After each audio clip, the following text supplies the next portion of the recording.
ఓం నమో నారాయణాయ. అందరికీ నమస్కారం. వంగదేశమున సుకేత మహారాజు కుమారుడు హేమకాంతుడు అనే రాజు ఉన్నాడు. అతడు మహావీరుడు.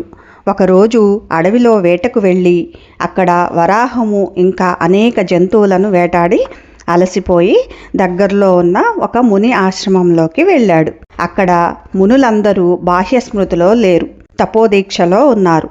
ఆ విషయం తెలియక రాజకుమారుడు చాలాసార్లు పలకరించాడు, కానీ వారి నుంచి ఏ సమాధానం రాలేదు. హేమకాంతుడికి చాలా కోపం వచ్చింది.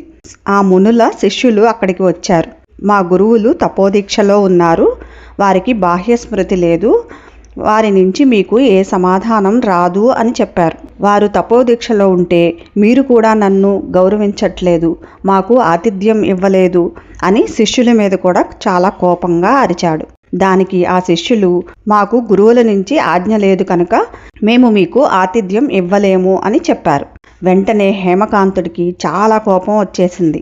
నేను రాజుని, నేను మిమ్మల్ని రక్షించేవాడిని, అయినా నన్ను మీరు గౌరవించట్లేదు అని చాలా కోపంగా మిమ్మల్ని చంపేస్తాను అని కొంతమందిని చంపేశాడు. ఆశ్రమం అంతా చెల్లాచెదురుగా చేసేశారు. అక్కడి నుంచి వెళ్ళిపోయారు. ఈ విషయం అతని తండ్రి సుకేత మహారాజుకి తెలిసింది. ఇలా చేసినందుకు రాజకుమారుడికి రాజబహిష్కరణ శిక్ష విధించాడు. తర్వాత ఏం జరిగిందో రేపటి వీడియోలో తెలుసుకుందాం.